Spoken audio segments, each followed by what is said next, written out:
It kind of felt like to me like the Goonies and Ninja Turtles met and had a baby, and then like the Dark Crystal and the Warriors met and they had a baby, and then somehow those two babies met and had another baby. This is like what you would get. I had no idea what this story was going to be. Honestly, was kind of surprised by it, but I enjoyed it. I think had I seen this movie as a kid, this probably would be like one of my favorite movies ever. Definitely. It was definitely like our vibe when we were kids. I really liked the fact that Jack Burton literally didn't really do anything in the movie. Yeah, He was just kind of there, just bumbling around. One point, he locked himself out. The killer, Billy, is really weird. It's really creepy on the phone. yeah, he's creepy. Uh, That sequence is so good, yo. I thought it was kind of racist for a second. Real quick, everybody, before this episode starts, we just wanted to tell you guys from the bottom of our hearts that we love you guys, and we would really love it if you loved us too. That's a weird way to say that. Yeah, that is weird. That's That's weird. okay. We love you.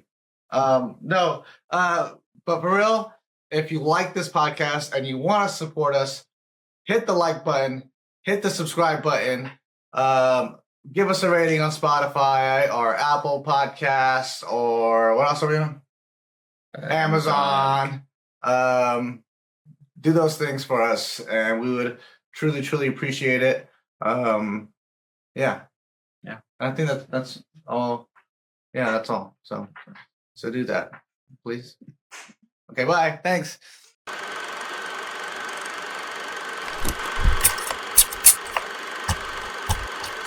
Cinema Rolls Podcast.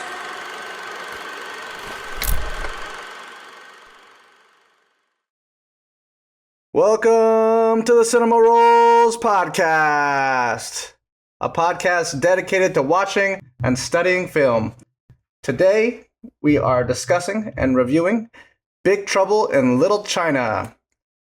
It was released in 1986 as a PG-13 rating, a runtime of 1 hour and 39 minutes, and it's directed by John Carpenter, written by Gary Goldman, David Z. Weinstein, and W.D. Richter. It stars Kurt Russell, Kim Cattrall, and Dennis Dunn. cool. Cha. Yeah. So, brief synopsis if you haven't seen this movie. Kurt Russell plays, what's his name? Jack Burton, right? Yep, Jack Burton, yeah. Yeah. And he kind of like stumbles into this Chinatown adventure with his friend because he owes him money with some gambling debts. Yeah. Yeah. Just kind of like it all like happens so quickly. But yeah, that's basically just what's going on. Right. Yep. Yep. What'd you think about this movie, Eric? Was this your first time watching it, or had you seen it before? It was my first time watching this movie. Nice. Same. And I liked it. It was a lot of fun. It was like a it was a parody, obviously, right? Like it's a comedy, Yeah. but it's like a Chinese like fantasy story mixed in with an 80s action movie. Mm-hmm. And it honestly, I didn't know what to expect based off of what I've been told and the poster. Like I knew it was going to be kind of like over the top, kind of like crazy with special effects and stuff. But I had no idea what this story was going to be, and I honestly was kind of surprised by it.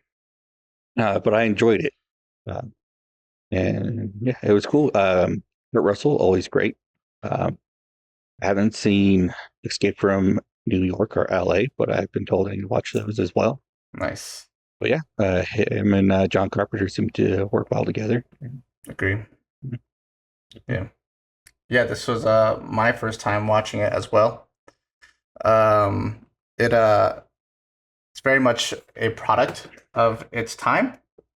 Oh yeah, I think had I seen this movie as a kid, this probably would be like one of my favorite movies ever. Um, definitely. it was definitely like our vibe when we were kids. Like this, Yeah. this is like the stuff that we were into. Um, it's very adventurous, it's silly, it's funny, it's action packed, it has elements of horror, which is, yeah, like I said, exactly the stuff that we liked. Um, and it feels like It kind of felt like to me like the Goonies, if the Goonies and Ninja Turtles met and had a baby, and then like the Dark Crystal and the Warriors met and they had a baby, and then somehow those two babies met and had another baby. This is like what you would get. Yeah. um, it, yeah, it's also I think too a lot of 80s movies do this where like it kind of gets away with showing boobs but not really showing boobs. There's a part where they are swimming through like the sewer and they come out. Yeah. And Kim Cattrall, I think is her. Yeah. Yeah, she's wearing like a light colored shirt. I think it's like a light pink or like white or something. And she's wearing no bra underneath. So like pretty much you like see everything. And I think if I had seen that as a kid as well, I'd be like, it would just been like the cherry on top of everything else. You know what I mean? I'd have been like, action, kung fu, boobies, Chinese mysticism. I'm like, fire, yo. Sign me up. Sign me up. Feel like I would have watched it like over and over again, Yeah. It's like the kissing in the rain scene, Spider-Man. Yeah. Yeah. Yeah. Yeah, it's like it's very creative. It's a very creative movie. Yes. It felt very original. Even though like I kind of compared it to like a bunch of other things, but like I said, those are all things that were kind of happening at that time. So that's why I feel like it's like a product of its time. And it's so like wild and out there and so adventurous and so almost so unpredictable that it kind of feels like a fever dream. And I think movies like that tend to like stick with people for like their entire lives. Mm-hmm. Like think of like The Never Ending Story or Dark Crystal or like Pan's Labyrinth or any of those types of movies, right? Where it just gets so out there and so creative and so imaginative that it kind of just lingers with you throughout your entire life, as if it was a dream that you had as a kid, but it actually was just a movie you saw when you were probably too young to see it, So yeah, I really liked it. I really enjoyed it. I didn't know much about it besides it was directed by John Carpenter and has Kurt Russell in it. I figured it was a kung fu movie, but I didn't expect to get what I got. I think if I had a little bit more context, I would have maybe enjoyed it a little bit more, just because like going into it blind, it was such a crazy movie and it's so different from other movies that like at first I wasn't sure if it was like trying to be funny. And I was like, like, this is a comedy, right? Like I was like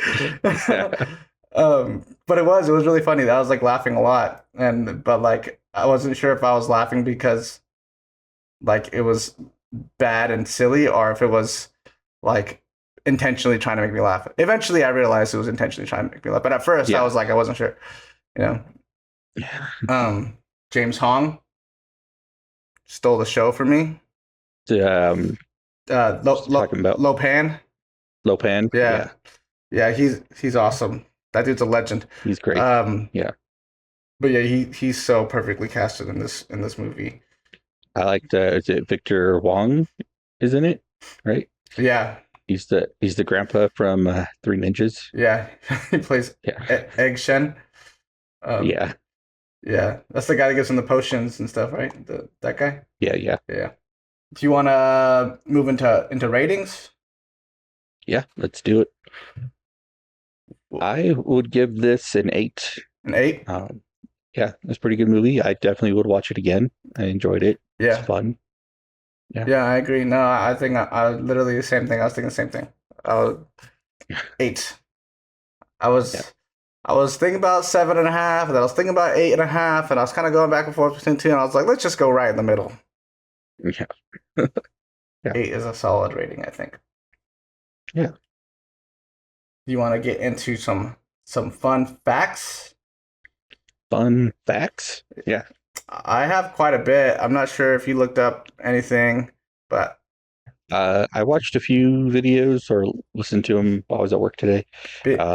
being that this movie's pretty old, there's a lot of information to Yeah, get there's a from lot it of stuff. compared to like other stuff that Uh, we normally talk about. Yeah, the one fact that I heard and I thought was interesting is that it was supposed to be a Western, Yeah, and how he's trying to get his truck back. In the Western version, he's trying to get his horse back. Uh, so yeah, there's those similarities that stuck with it.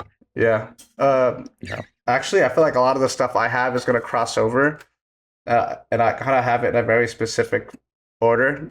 You want me to just Okay. kind of go what I have, and then you can chime in with stuff that you also heard? Do it. I didn't really get much, but yeah, if I have something to add, go for it. Because that was also one of the things that I wrote down. Because I have Yeah. quite a bit of notes here. The original title was Lotus, and it was written by the same guys, Gary Goldman and David Z. Weinstein. And they drew inspiration from martial arts movies like Butterfly Murderers, and then there's also true stories about the Tang Wars in San Francisco in the 19th century. And they also drew inspiration from westerns, and like you said, it was going to be a western, and it was originally going to take place in the 1880s and not the 1980s, which honestly would have been a cool fucking movie. I think. Yeah. I kind of want that version. Not that I want it more than this version. This version's cool too, but like I kind of want a version of that as well. You know. Yeah. Fox got the rights to it and brought on W.D. Richter to rewrite the script, who was also the director of Buckaroo Banzai. They asked him to direct this movie, actually, and he was like, nah, I think John Carpenter would be better. So they brought on John Carpenter. When John Carpenter got brought on board, he actually did a small rewrite of it. He does that a lot, I guess, just to kind of suit the stuff, like the needs that he wanted to do with the movie. Mm-hmm. And then they did some test screenings after they had finished it, and it actually did really well with the test screenings. So they thought they had like a big hit on their hands, and then when the movie came out, it flopped, which is disappointing. The theory is it was kind of poorly marketed. 20th Century was also coming out with Aliens. That same within the same month, I think 2 weeks later, Aliens came out, directed by James Cameron, and so they put pretty much all their marketing money into that movie. So they marketed the fuck out of that movie and didn't market this movie very well. And the little bit of marketing that they did do with this movie, they kind of really marketed it as kind of like an Indiana Jones type movie where Kurt Russell's like the badass of the movie and whatnot. So when people went to go see it and they saw he was kind of like a bumbling fool, they're kind of like disappointed in what they were seeing, you know? So they didn't market it well.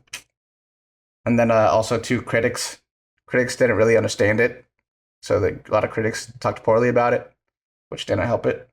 Didn't Eddie Murphy also have a similar movie come out that same year? Yeah, he did. It is called The Golden Child. Yeah. And then, of course, in typical John Carpenter style, he did the score for it. Mm-hmm. And it's honestly really fucking cool. I think it's one of my favorite things about the movie. Yeah, there's a scene where Kim Cattrall's tied up, like she's like hogtied.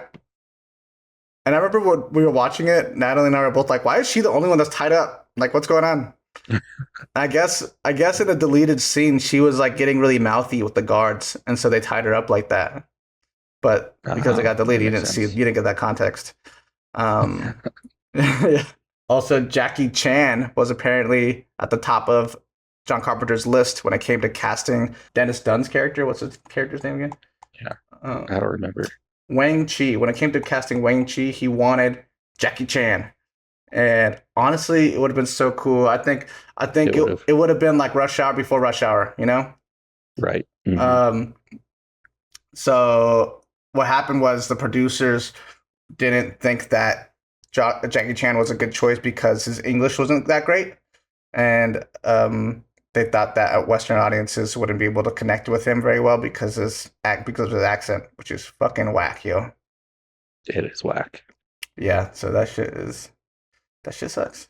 Yeah, that's it. That's it. I have another thing, but actually I'll bring it up later because there's some other stuff I want to talk about. But that's all. That's all I got. I was going to say, speaking of Rush Hour, there's some news about a possible fourth movie that I heard about today. No way with Jackie Chan and Chris Tucker. Jackie Chan and Chris Tucker. Jackie Chan at 71. We do another Rush Hour. That's crazy, yo. Yeah. I guess the rumor is Trump really wants it to happen, so he's like trying to make it happen. I don't know. I didn't read the article, but That's funny. yeah. I love Rush Hour. It's my favorite movie. It's the best movie.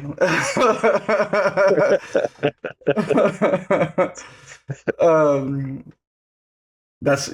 I feel like that's. I feel like they're doing that a lot. Like the Mummy's coming out now. Jackie Chan and Chris Tucker with Rush Hour. It's like they're bringing all these older actors back for like reboots or remakes, whatever. Yeah. I don't know how I feel about it, to be quite honest. Speaking of, I just saw another thing of Macaulay Culkin says he has an idea for a Home Alone sequel where Kevin McAllister has to like verse his son. What the fuck? That's wild. Right now, when we were talking about Rush Hour, actually, it reminded me of when I was at Grandma's house one time, and she had Telemundo on, and I always loved the way the announcers on the commercials and previews would talk about American movies, because they always had like the crazy like Mexican accent, and so it was like Rush Hour 2, Jackie Chan, Chris Tucker, and like now it's like a vocal stem that I do every now and then. Jackie Chan. You want to move on to suggestions? Sure. I feel like I had a lot for this movie, so I feel like some of ours going to cross over. So yeah, I mean, it's all good.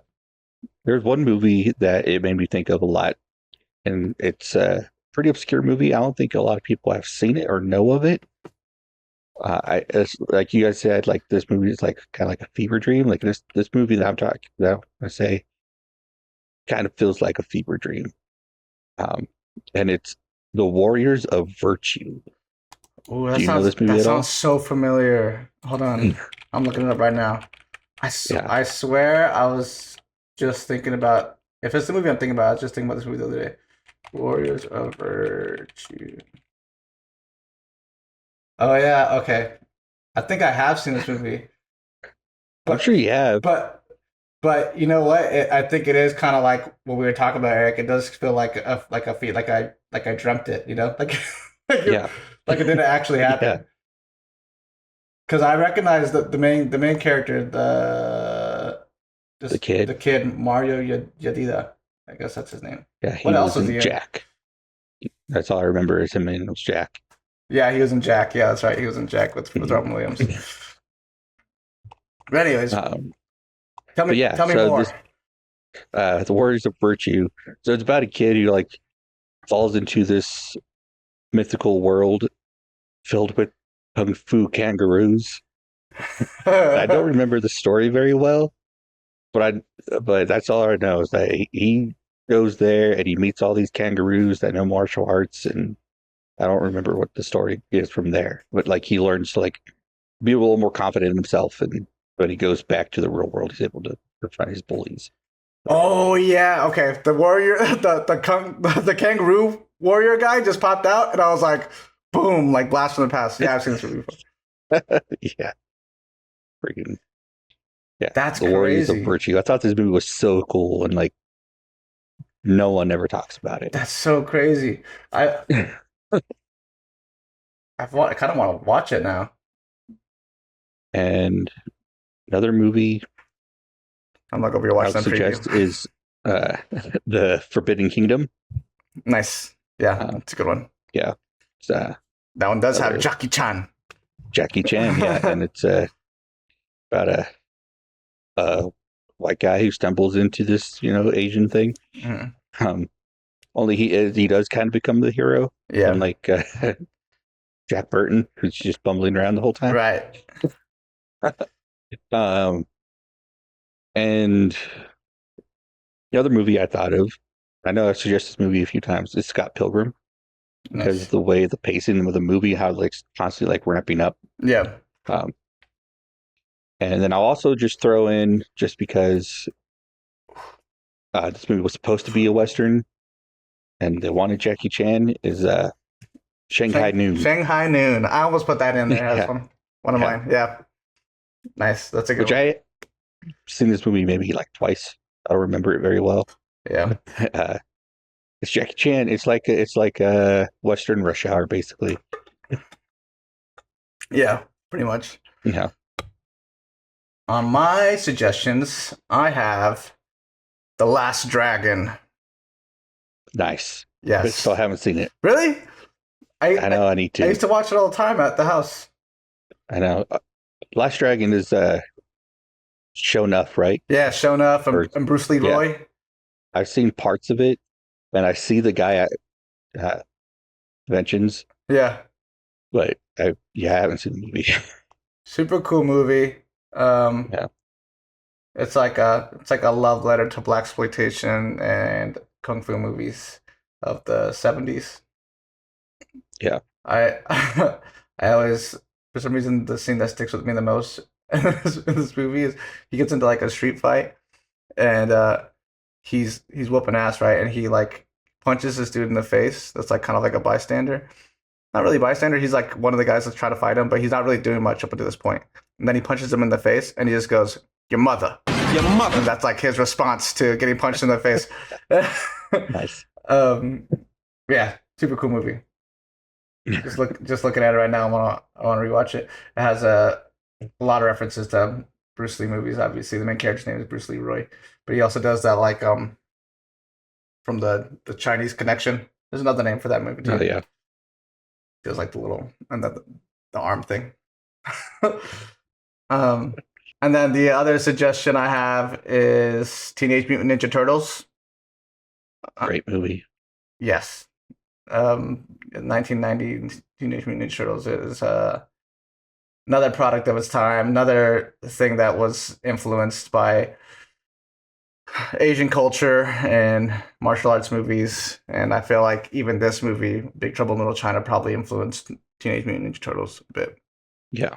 And this one is a little out of pocket, but I have a reason for it. This one is Pirates of the Caribbean: The Curse of the Black Pearl. I can see it. And here's why. I drew an interesting parallel. So in Big Trouble in Little China, Jack Burton he's like the main character, but he's like a sidekick, you know? And he is a bumbling fool, but he kind of, his bumbling foolness kind of helps him get through the movie in a weird way. Yeah. And the only reason he gets wrapped up into it is because his girl gets kidnapped. And so in Pirates of the Caribbean, Jack is kind of like the bumbling fool. And Will Turner is like the competent one who knows how to sword fight. Yeah. And he gets wrapped up into going to go save what's her name? Elizabeth Swan, because she gets kidnapped, you know? And then they go on this like mythological adventure, but it's like more Caribbean. Yeah. So the plot is really similar. Yeah. And then I have a couple others. I'm not going to talk too much about all of them, but this one is Mortal Kombat, 1995. Awesome. Love it. And the interesting thing about this movie and the game really is that Big Trouble in Little China influenced the game. Definitely. So like when Raiden for sure. Yeah, when Lopan's henchmen come down on the lightning or whatever, I was like, what the fuck is Raiden? You know? And it turns out that was actually the influence for Raiden. And then Lopan is an influence for Shang Tsung. Quan Chi? Okay, that makes sense. Yeah. And then in the movie, like I think he has like Shang Tsung's the one that's like your soul is mine, right? And he has like the green, like your soul is mine. The green mist like stuff that he pulls out of you. Yeah. I guess that's your soul technically, but the color is green, and same with Lopan, like his thing is green too. So yeah, it went on to influence Mortal Kombat. These next movies. Dang. Sorry, what were you gonna say? I was going to say they should put Jack Burton in a Mortal Kombat movie. They should. Or a Our game. They totally should. Yeah. Pay it back. Pay back the influence. These next movies I actually haven't seen, but I feel like they would be pretty similar. Legend with Tom Cruise. Oh, great movie. I want to see this movie Love really that bad. Me and Natalie have been meaning to watch it like all year, and we just haven't. Yeah. So that one, it's like a dark fantasy. American Ninja. Ever heard of this movie, Eric? American Ninja. An old movie? Yeah, it has From, like, the 80s? Steve James in it.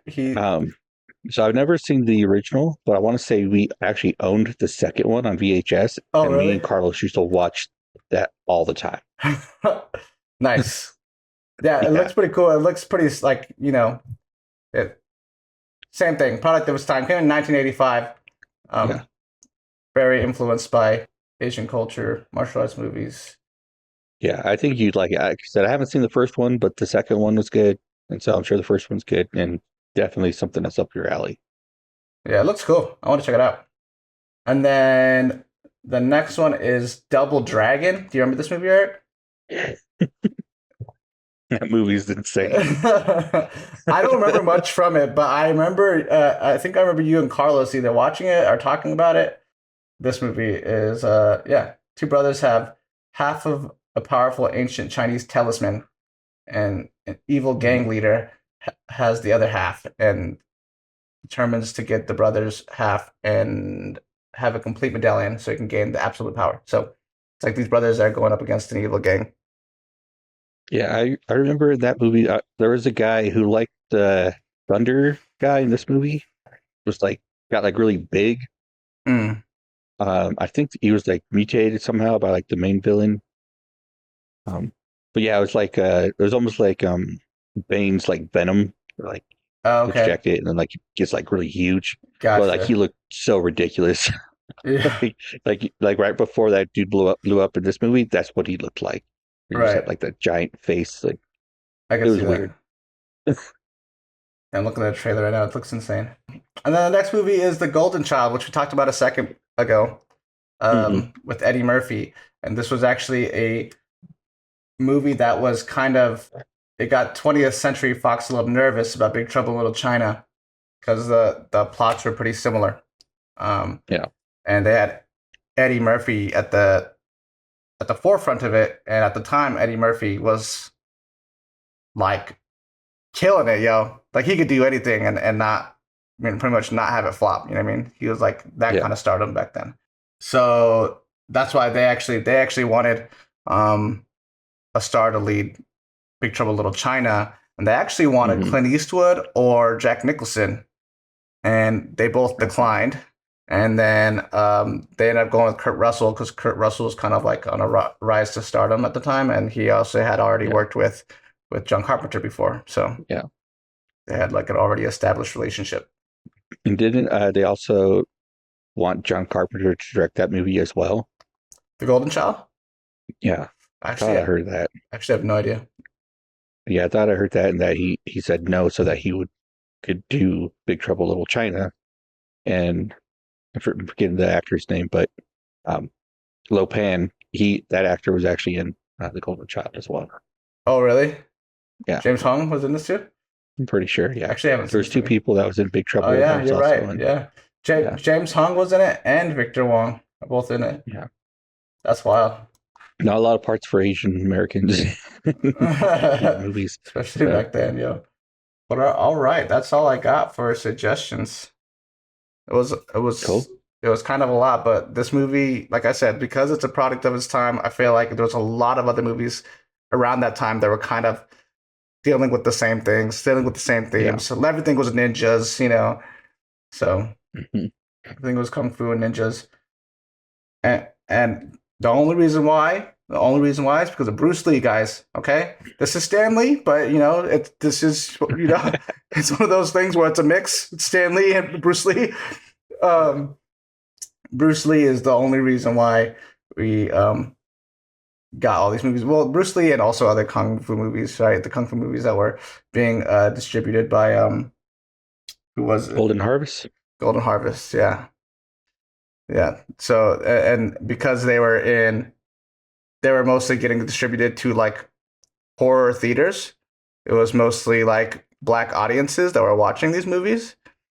And then that's when blaxploitation started to take influence from Kung Fu movies and started mixing it in with their movies.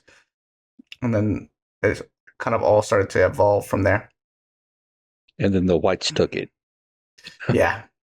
As they do. But all right. We want to move on to, is it the bucket pool? Bucket pool? Okay. Yeah. Yeah, is that time already? I think it's that time. Well, we're not pulling the bucket pool movie, I guess. No, not pulling it yet, but Not pulling it, but talking about the movie we pulled last episode. Yeah. Last week we pulled from the snow globe because it is Christmas themed now.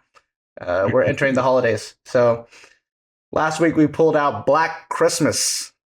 This is a horror slasher movie from 1974. It's rated R, has a runtime of 1 hour and 38 minutes. It's directed by Bob Clark, written by Roy Moore, stars Olivia Hussey, Keir, Dullea, and Margot Kidder. What do you think about this film, Eric? This is your first time watching it, right? I enjoyed this film. Yeah, it was my first time watching it. I was surprised to see Lois Lane, Margot Kidder, in it. Yeah. She plays a completely different role than Lois Lane. Yeah. But I liked her. She was cool. Also, the dad from Nightmare on Elm Street. Yeah. He plays the chief of police. Yeah, the main cop guy. Yeah.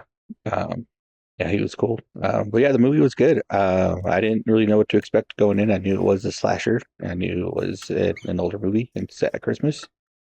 But no, the killer, Billy, is really weird. He's really creepy on the phone. Yeah, he's creepy. Yeah, I did not like him, and I'm left unsettled because we don't know who he is. I know. But I think that's one of the scariest things about this movie is that it leads you to believe it's the boyfriend, and then you find out that it wasn't. Mm-hmm. Which I guess spoilers, guys, here, but yeah. But the fact that it could have been anybody, could have been nobody really. Like could have been like it could have been just some guy off the street. You know what I mean? Yeah. It didn't even necessarily have to be anybody that she knew. It was just right. somebody, which is like extra scary. You know? Yeah, I really like this movie.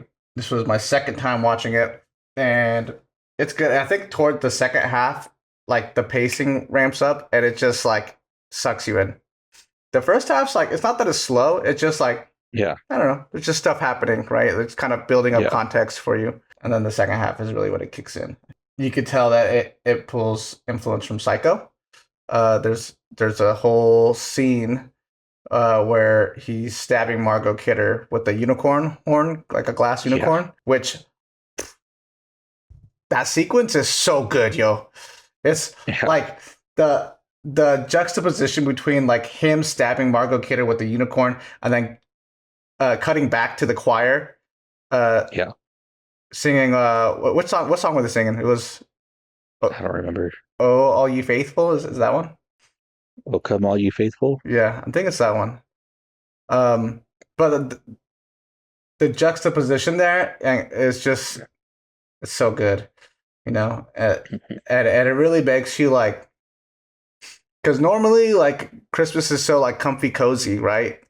And you get like the choir singing, and normally if this was in any other movie, you get like what do they call those people that go to a door and sing again? Carolers. You normally see carolers in a movie and think like, oh, how sweet, you know. And this movie, like as they're singing, he's murdering somebody with the statue, and it almost makes you cringe at the carolers, cringe at Christmas a little bit, just because like what's happening on screen is so horrific. But that scene is very much inspired by Psycho, the shower scene. Yeah. So And I think some people like our age who kind of grew up with slashers and Scream and stuff, when they watch this movie or when you watch this movie, I think it starts to connect the dots with everything. So then, like, at least that's how it was for me. Like, this movie obviously took inspiration from Psycho. Psycho is like the movie that kind of started the slasher franchise in a way. It mostly just got people excited about, not necessarily excited, but intrigued in psycho killers, right? Yeah. That's why you even have that song, Psycho Killer, right? Like people just got like really like intrigued into the psyche of a serial killer, of a psycho, you know? Yeah. And then you got Black Christmas and Chainsaw Massacre in the same year, which is crazy. And it's what's wild is Chainsaw Massacre came out in October of 1974, and then Black Christmas came out around Christmas in 1974. And so you got these two movies that would now both go on to inspire Halloween, and then also inspire Friday the 13th. And then that's when you really start getting the ball rolling with stereotypical slasher films and the tropes that reside in it. So yeah, it's cool to see the influence jump from film to film and see it kind of grow as a genre, you know? Yeah. What did you think? Did you think it was the boyfriend? At first I thought it could be the boyfriend, but then they started to like really imply that it was him. So I was like, no, it can't be the boyfriend because he would just be a red herring. Right. So I was like, I don't know who it could be. It's like maybe it could be the first girl who I killed. Like maybe it could be her dad because like we never like really know that's her dad. Like he's just a dude that shows up that claims he's her dad. So maybe it's him. Yeah. But I don't know. Yeah. I have no idea who the killer could be. Yeah. And it's very unsettling. I don't like it. It is an unsettling movie. That's why last episode I was like, I'm gonna have to watch Black Christmas again. I was like, I don't know if Natalie's gonna want to watch that with me again because it kind of creeped her out. It's a pretty creepy movie. Yeah. Also, too, the dumb cop trope. Oh yeah, from Scream. Yeah, comes from this movie. The main girl, I forget her name. The actress is Olivia, right? Olivia Hussey. Yeah. Yeah. Her Did you recognize her? Jess Bradford. Yeah, she's in. You know who she reminds me a lot of? Is chick that played Honora. Okay, I get that. But yeah, she was in Romeo and Juliet. That's what I recognize her from. Yes, I've never seen Romeo and Juliet. Oh, really? But I looked this person up once because they were in a TV show that I like, and they made reference to Romeo and Juliet. So I was like, I bet she was Juliet in Romeo and Juliet movie. So I looked it up, and she was. And that show is Boy Meets World. She was Topanga's mom, or not mom, but aunt, the one that she ends up living really? with. And yeah. What? Yeah. No, I didn't recognize her from that. Yeah, but it was funny because like when I saw her and heard her in this movie, I was like, she looks like Juliet, which I've never seen the movie, but I know what she looks like because of Boy Meets World. Yeah. Very beautiful lady. Yeah. She's like her like I love her long hair in Black Christmas, like her long like brown hair. Mm-hmm. She's British and Argentinian.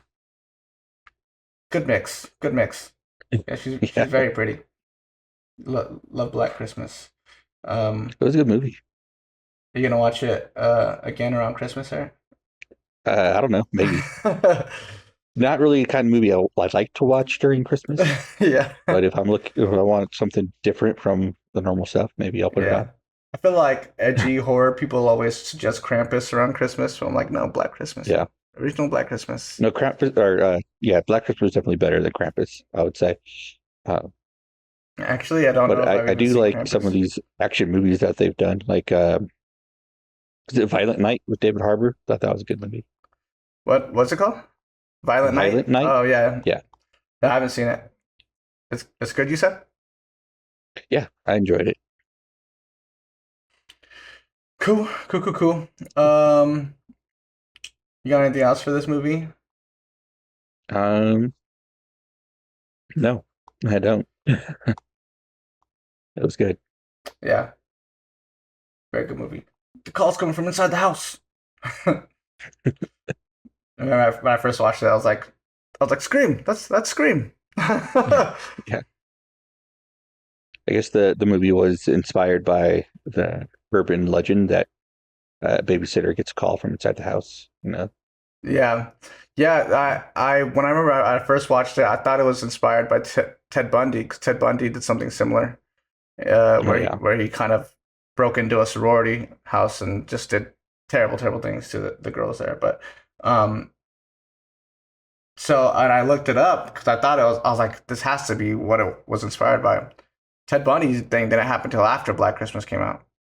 Wow. So I guess Black Christmas was inspired by like what you said, and then I think there was an actual true crime event that happened in Yeah. like in Canada or something. Well, this movie's set in Canada, and Oh, it is? I thought it was. I found that out later, but I thought it was for the simple fact that the dumb cop says yoke instead of joke, Oh. and I was like, is this Canadian? Like, is this set in Canada?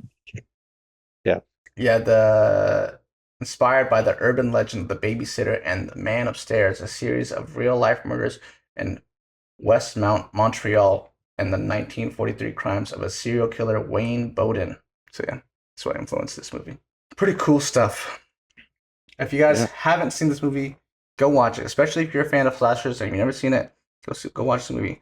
You need to watch this movie and Chainsaw Massacre and Psycho, and then you'll be like, it all makes sense. Yeah. But all right, what's next? Oh, the bucket pool. Pool. The bucket. Let's pull from the snow globe. Snow globe. Let's pull Turn a it on. snowflake from the snow. You got to turn it on. Shake it up a bit. All right. Come on. What do we got? Come on. The anticipation is killing me. What is this? Oh, this is a fun one. Just Friends. Just Friends. What is Yeah. what with is Ryan Reynolds? Oh, I don't think I've ever seen this movie. Really? Yeah. Okay. We finally got a Christmas movie. It's a comedy, I'm guessing, right? Like a rom-com. Yeah, it's a rom-com This set is during Christmas. this is when Ryan Reynolds was like the king of rom-coms. Yeah. Anna Faris, Amy Smart. Have you seen this movie before? Yeah, a few times. It's funny. It's funny. It's good. Yeah, it's good. Okay. Not that excited to watch it. I like Anna Faris though, so I think Anna Faris. Is really, Her character is hilarious. She's just so ridiculous in it. she's really funny. All right, let's do it then. Fuck it, let's do it. Yeah. Woo! Christmas. What's next? What's next? Let's move on. What have we been watching? Is that right? Yeah. What have we been watching? Yeah. Well, first, I don't think I brought this up last time, and I don't know why. Running Man. Haven't talked about that yet. Oh, that's have I? right. Yeah. I saw Running Man. It was good. I enjoyed it. It was a lot of fun. Edgar Wright did a good job. Like I said before, I'm pretty sure he's a fan of the book, but also the movie, and kind of tried to blend it too. And I think he did a good job because that first movie from the 80s is not that great, even with Arnold and all the one-liners, like just kind of silly. Didn't really care for it too much. Mm-hmm. But this one was pretty good. It's definitely stood true to the book more so. They had some changes, but overall it was good. Glenn Powell, I know you don't care for him too much, but he did good. And then Michael Cera's character definitely stole the show for the little bit he was in it. Yeah. Nice. I'd be down to go see it. My friend Frankie said it was really good. Yeah. He said it was a 10 out of 10. I wouldn't say that, but it is good. To be fair, he also said that Predator Badlands is a 10 out of 10. So I was like, do I trust your opinion? Do I Okay. trust your opinion? uh, yeah. But other than Running Man, I watched Wicked on Saturday. Oh, nice. Yeah, or Wicked for Good, I should say. How'd it go? It went well. Is that movie like a advertisement for Ozempic or something? I'm just kidding, I don't people. know. It's just jokes, okay? It's just jokes. I'm just just saying jokes. there's something Even going on though set. I don't know what it is. Two lead I don't know if it's crack. I don't know if it's Ozempic. Different from the first movie, so I don't know what they were doing. It just doesn't look healthy to me, okay? I'm more concerned than anything else. I wonder if that's what inspired their little fight scene to be mostly shadows and not them actually like fighting. Because like you see the shadow on the ground of them, like their wand and broom hitting more than you actually see them doing it. That's funny. But It's it's still just a like fun the scene. shadows are just stick figures. Yeah, but no, the movie's good. If you haven't seen Wizard of Oz, I don't know why you would watch Wicked. But you should definitely watch Wizard of Oz first if you haven't seen it, and then watch these movies. Kind of tells the backstory of the witch, which I don't know if anyone ever wanted or asked for, but it was still good. The first movie I think had the better, more popular songs, that being Popular and Defying Gravity. But this part is really when the story like amps up, and so it's a little more exciting. But the music isn't as good as the first movie, I would say. Okay, cool. Yeah, I gotta go see it. I don't know when I'm gonna see it, to be quite honest. I got a trip coming up. I would normally go see this movie with the kiddo, but I think she's seeing it with her mom. So I know Natalie wants to see it, so at some point I will go see it. Cool. Yeah. Took Lolly and Kathy's daughter to see it. Oh, nice. They both liked it. Yeah. That's cool. I know. Yeah, I found the kiddos are really gonna like it too. She was really obsessed with the first one. It was a lot of fun. Cool. But that's pretty much all I've been watching because I haven't had much time to watch anything else. I mean, it's been a short time. Last time we recorded was like I feel like just a few days ago. So yeah, it hasn't been a giant break in between. Like usually it's like at least a week in between. We have a bunch of stuff that we watched. I haven't watched much either. I don't think really. So I watched I caught up with My Hero because there's a couple of episodes that we were a couple episodes behind, and it's pretty much the season finale, and this is the last season. I think there's like one more episode. And you get caught up. It was pretty good, and it was pretty good, yo. Natalie and I were like in tears like the whole episode. Yeah, it was pretty good. I will say I feel like I don't think we have like a ton of anime fans when it comes to our show. I think it's mostly people that are into movies. I think it's just me. But for anyone who cares, there's always a big three in shonen, right? Back when we were kids, it was Naruto, Bleach, and One Piece. Okay. Now everyone says that the big three are My Hero, Demon Slayer, and Jujutsu Kaisen.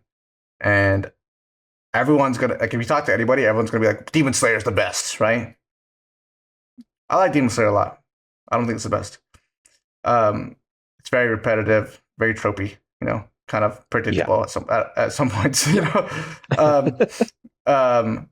then Jujutsu Kaisen's good, but it's honestly just cool. Like, it's just the animation's cool, the characters are cool, the concept's cool, the whole thing's just cool, like badass, right? My Hero, though, I think has the most heart. That's what I was gonna say. It has heart. It has the most heart. It has the most hope. It's the most optimistic one of the three. Well, maybe not as optimistic as Demon Slayer. Demon Slayer, maybe about the same. But I think My Hero has the most heart. I think a lot of people fell off with My Hero because they were taking a long time in between series. not series, seasons, and they try to give everyone kind of screen time. There's a lot of characters, so a lot of times like it gets a little convoluted. But I think honestly, the way it ends, I think it's a good thing that they went through and kind of told you a lot about the other characters because it means more at the end, I think. That's fair. Nice. But yeah, it was really good. The one character from My Hero I think I could do without is that little purple guy. Yeah, honestly, yeah. Mineta, I think his name is. Yeah, I agree. Something like that. Yeah. Just get rid of him. We don't need him. Natalie hates him. She hates him so much. I don't like him. I know there's like a character like that in almost every anime, but I don't like it. Should I go see if she wants to come? Too much. Should I go see if she wants to come on the podcast and just talk shit about the character real quick? Sure. Okay, we're back. Hello. Hello. Sorry, I look all crazy. I'm all like out of the shower. It's all good. So tell Eric, baby, tell Eric how much you hate Mineta from My Hero. Oh, Mineta. Yeah. He's so creepy. Yeah, tell me. Do you remember the one character, I think her name's like Eddie, the little one that has like the little horn on her head? I don't know how far Eric is into My Hero. Yeah. Yeah. I think so. Okay. And she has like that regenerative quirk or something. But like he looks at her and he's like, wow, like I can't wait to see what you look like when you're 18 or some shit. And I'm like, who says that? Like she's like 6 years, like 7, maybe like 7, 8 years old. I'm like, that's so creepy. He's like my least favorite character, and honestly, I feel bad. This last season, he's been like putting in work and stuff, and I just hate his outfit. Looks like he has like grapes on his head, and then like this little suit that he wears looks like he's wearing like a diaper. You know, he looks like this little infant. You know, and he's like this little creepy, like horny little guy. You know, I'm just like, ew, like I hate him so much. I hate him. Thank you. Hate him. I can't stand him. I'm like, oh my god. Like, but yeah, everyone else is cool. But he's my everyone's cool. least favorite character. I feel bad. Anyone out there that likes Mineta, I'm sorry. No. You're a pervert if you do. He's a fucking weirdo. If you like him, you need help. No, seriously. Who's the best boy on there? Oh, Shoto. Shoto is my favorite. He's my baby. Like do no wrong. Who's your favorite? You don't really have one. I do. It's Sue, right? Froppy? Oh yeah, love Froppy. Love her. Mm-hmm. She's cool. Awesome. Yeah. Yeah. Obviously, no spoilers. I know you're gonna catch up and stuff, but yeah. Yeah. Yeah, we don't like Mineta here. How good was that last episode, baby? Huh? How good was that last episode? With no spoilers, Just say how good it was. It was. I hate to be like it was really good, but it was really good. I think I thumbs up. Yeah, just thumbs up.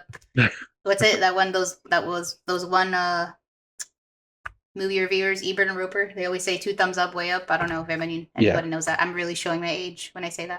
But yeah, it was really good. So yeah. Awesome. Oh, Mirko. Everyone knows Mirko's my favorite. Yeah, favorite, like I guess hero, and because she's not really a teacher, just a hero. But yeah.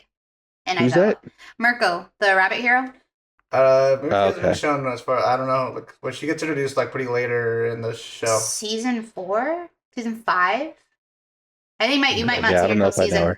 Yeah, season 5. They mention her a couple times, but yeah, you won't see her. She's super cool. She's. I think she might be Mexican. She is Mexican. She's like, yeah, because I don't know. This is what irks me about certain people. They're just like to just brand like a like oh that character's this, that character's that, or like, and they're like, oh, she was inspired by Meg the Stallion. I was like, no, she wasn't. She all of her moves you'll see are like in Spanish. So I'm like, she's obviously half Mexican. Like, it's okay. It's okay. Win-win for us Latinas. But yeah, you'll definitely, when you see her, you will understand why especially why she is my favorite. So awesome. I look forward to it. Yeah. Well, I'm gonna go. Kicking you out. Get out of here. No. Bye, Eric. Thanks, everybody. Yep. All right, I'm back. All right. Yeah, Margot. She. If you look at the character wiki, she's grew up doing lucha libre. Oh, she's super cool. That's actually really cool. She's a super cool character. Yeah. She's a buddy. Yeah. So she got the hops. Yeah, she's super fast. She has like strong legs. She's muscular. She's short. Natalie really likes her because they look alike, and like Natalie, that's like Natalie's. Is that the one she cosplays? Yeah, that's like her go-to cosplay. Okay. Everyone loves her when she dresses up as Margot. When we go to cons, she gets stopped like 100 times. That's the one thing I hate about having a good costume. It's like can't do nothing because everyone wants to take a picture with you. Yeah. But yeah, the only other thing I watched was The Last Samurai. Not Last Samurai. Last Samurai Standing. Oh yeah. I haven't finished it yet, but I think I'm on episode like 5. 6. Really like that show so far. It's pretty cool. Yeah, that's it. That's all I've been watching. Cool. For time's sake, we can move on. I won't divulge too much about Last Samurai Standing. Okay. That's we're on to final thoughts now. Yeah. Before final thoughts, I know we normally do. What we're looking forward to, but I think we talked a lot about that last time. Oh, that's right. That's right. But there's one thing I want to say, and that's Stranger Things. Oh yeah, Stranger Things. Yeah, it's coming out this weekend. Stranger Yeah. Things tomorrow. Oh snap! Wednesday. Yeah. That's And crazy. Lolly, I didn't know Lolly had watched it already, and so she's really excited, looking forward to it. We were watching it the other day, and while we were watching it, she just was like randomly fast forward, and I was like, "What are you doing?" She said that there's nothing going on. This part's boring. I said, "No, you don't do that." And I took the remote from her, and I literally like scolded her. I was like, "You don't do that." Like I was really upset. Oh my god! Yeah, I'd be upset too. That's crazy. I think bro. that was the maddest I ever been at her. That's so crazy, dude. Yeah. I was like, no, why would you do that? Don't do that. These kids nowadays, Eric, they don't. I don't even like to skip intros. I know. It's all there for a reason. Okay, if they wanted you to skip through it, they wouldn't put it in there. You know, like yeah, if it wasn't necessary, they would have cut it out. yeah, It's in there. You watch it. that's the entire. That's like getting one half of a canvas. You know, you're like, yeah, I like that painting. Just give me the bottom half, though. You know, like, like I like that. Painting of the beach, but I don't really like that sun. Just cut that sun out and just be a hole in the picture. Yeah, That's exactly. fine. That's crazy, bro. Yeah, these kids are something else, Eric. Their attention span is so bad. That made me so upset. Natalie's cousin, you know what she does? She goes on TikTok and she watches spoilers for things. Yeah. She just has the things that she wants to get into told to her rather than her actually watching it.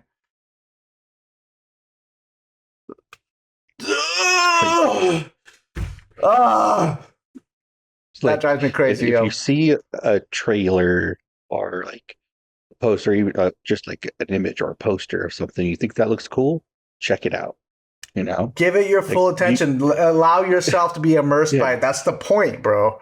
Do you need to do deeper research and find out everything you can about something before you watch it? Like, what's the point of even watching it then? No, it's actually way better if you do the opposite. If you do just go in blind, just don't even watch the trailers, just go in blind. Because that's honestly like when people are making movies, at least most of the time, they're making it with the intention that you have no idea what's about to happen, and they're about to take you on this adventure, this roller coaster. They're giving you a train ticket, and they're saying, "Come on, let's go. We going somewhere." Yeah, you know what I mean? Yeah. You gotta let yourself ride the ride. You know what I mean? Yeah. That's insane. Yeah. So. Oy, Eric, I kind of wish you didn't tell me that. I'm freaking out over here now. Humanity's done for. Yeah. We're what the kids would say, cooked, Eric. We're cooked. I think we've been cooked for a minute. It's funny. I had a whole ordeal with Best Buy where like I have some products come in there that go to the wrong address because like my primary address is the correct address, but my shipping address is my old address. And I'm like, why would my primary address not be the same as my fucking shipping address? Why would I have to update both? I have some products that are going in the wrong place. And I was at Best Buy picking up some other stuff that where it was at like because some of them was some of the products were like pick up at the store option, and some of the products were being shipped. And so while I was there, I just figured I'd ask. I was like, "Yo, is there any way we can fix this?" And the guy looked at it and he was like, says that like you can't change it. The only way you can contact them is through this messaging system, and they'll take 1 business day to get back to you. And today's Saturday, so they might ship it before they even get back to you. And he was like looking at it and he was like, "Yeah, I think you're cooked." That's what he said. And I was like, "Fuck, dude! God damn it! That's not what I wanted to hear."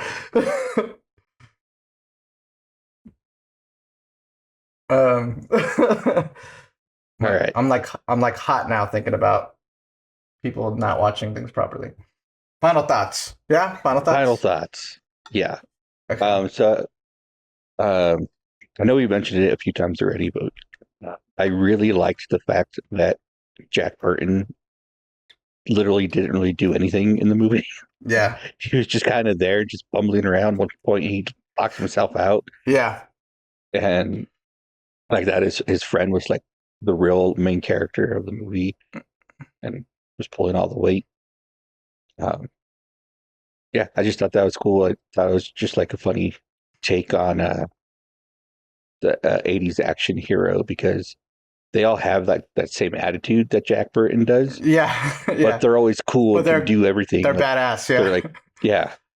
And for no reason, they just happen to be cool. Yeah. And Jack Burton is cool, but he didn't do anything right. Right. Except for that one part where he killed the guy at the end. It's the one trick, the reflexes, But yeah, I think John Carpenter is like a genius in that way, because I think if some people watch this movie today, they might come at it with a lot of political correctness and be like, "Oh, this is like cultural appropriation. This is a white guy trying to take Chinese culture and use it and manipulate it for money or for exploit it or whatever," right? But really, John Carpenter does 2 things in this movie, and he makes Kurt Russell a bumbling fool, right? Subverting the action hero trope, right? And he makes the side character, who isn't actually the side character, he's actually technically the main hero, Dennis Dunn. He makes him the badass, right? Yeah. You're drawn to Kurt Russell's character because you're following him from the beginning. He's very charismatic. He's funny. He has great one-liners. But really, the main badass here is Dennis Dunn's character, right? And now, because of that, it no longer is like something it's no longer a white guy just taking culture and manipulating it to fit his story or whatever, or his film. It's him trying to appreciate what he's taking from. It's him trying to it's more of a love letter now than something that's exploiting it. Yeah. I think by doing that, by making Kurt Russell a bumbling fool and making Dennis Dunn the cool guy, that's it. It kind of flips it on its head and it makes it more of a love letter than anything else. Yeah, so. No, I think it was a very smart move. Like if he was the action hero, like we're like led to believe he is from the poster, I don't know if I would have liked the movie as much. Yeah, same. Same. Yeah, I was thinking I was kind of like when I was watching it, I was like, it kind of feels like. Because at some point the reporter mentions he's like, this is kind of some weird twisted Alice in Wonderland shit or something, right? Yeah. And so I was like, I wonder if that's like what happened here. I wonder if they're like, let's take like an Alice in Wonderland story and like we'll just take Chinese mysticism because it's so weird and so foreign. It might as well be a Wonderland, And like so I thought it was kind of racist for a second, and then I was like, as the movie went on, and as I finished the movie, I kind of realized, like, especially the scene where Kurt Russell, he has the gun and he shoots up and it knocks him out as soon as the fight starts. I was like, okay, like this is more John Carpenter making fun of, the white people that are taking Chinese culture and making white guys the action stars, the white saviors. Yeah, then he's like, my character isn't going to be a white savior. My character is the bumbling fool, cool homie that's just there to help his homie. Has no idea what's going on. Doesn't understand any of it. He's just there to help his friend. Yeah. And get his truck back. Yeah. Yeah. And also find a girl. Yeah. Yeah. That was funny that her name was Gracie Law, and she's like a lawyer. Yeah. And then she like comes in at first. She's like, "Don't worry, guys. It's just me, Gracie Law." Like it's like what? Yeah. It's a really funny movie. It's like it's funny in like real subtle ways, and it's kind of slapsticky in other ways. What was the deal with that monster? And what was that? Which one? The one that you see at the end. Yeah. Oh yeah. I have no idea. I know it's like a henchman little monster of low pound, but I have no idea how it was created or what he was really used for. I guess he was just helping out Lopan. He was like a creature that just helped him out. But yeah, he looked like is it Razor or Toka? I forget which one is which from Ninja Turtles. Oh yeah. Is it a coyote that he mutates? He looked like that. He reminded me of Buster. Was it Buster from Turbo Man? Yeah, Booster. Booster. Booster. Nobody likes you, Booster. That's what he reminded me of. What else? Oh yeah, the scene where Lopan and Egg Shen are having like that like magical duel. Yeah. Reminded me of Harry Potter. Yeah. Like either Harry fighting with Voldemort or when Dumbledore fights him and they like create that bubble of water between them. Oh yeah. What it reminded me of, do you remember what was it called?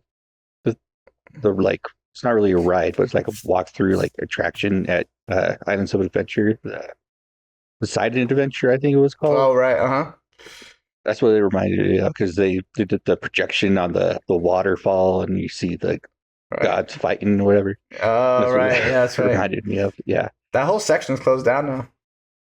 Yeah, I know. Is the restaurant still open? It's supposed to be. Yeah, a restaurant. Yeah, I still haven't ate there. Yeah. Should probably eat there before they close that down. Before they change it to something dumb. Yeah. I will say I love the set design in this movie. The set design was super cool. Like that, even when they're in the sewers and like they had the mist on the water and stuff. And I don't know why, but in old sets where they had like the light hitting the water and it was like the water waves would reflect onto the ceiling. Always love that. They do that in the Goonies too. Always, it just makes the shot so cool. Pretty. Yeah. Yeah. The sets apparently were used in a Janet Jackson music video. Oh yeah? Yeah. Which one do you know? I don't know. But I guess the music video was kind of controversial for like how racy it was, I guess. I guess it was a little too sexual for people at the time. I don't know what song it is or what music video. Says Janet Jackson, When I Think of You, music video, 1986. So if you guys want to go check that out, some sexual Janet Jackson on the sets of Big Trouble in Little China, When I Think of You. Speaking of music videos, John Carpenter has a music video for the song he made for the for the movie. Apparently it's really corny. Yeah. Apparently it's like really silly. That's what I hear, yeah. I haven't seen it yet, but I might go check it out. Oh, I also really like the costume design. I like Kurt Russell's outfit the whole time. Like I was like, that's probably a really fun and easy Halloween costume. Oh yeah. Totally do that. Just get that a tank top, put a little bit of lipstick on. Yeah. Yeah. This movie is super cool. I really like the fight scene in the beginning when they first pull into the alleyway and everybody's fighting. Yeah. Oh, and then the fight scene at the end where they have like kind of like an homage to all the wire work and old Chinese kung fu films. And they're like jumping at each other like with the swords.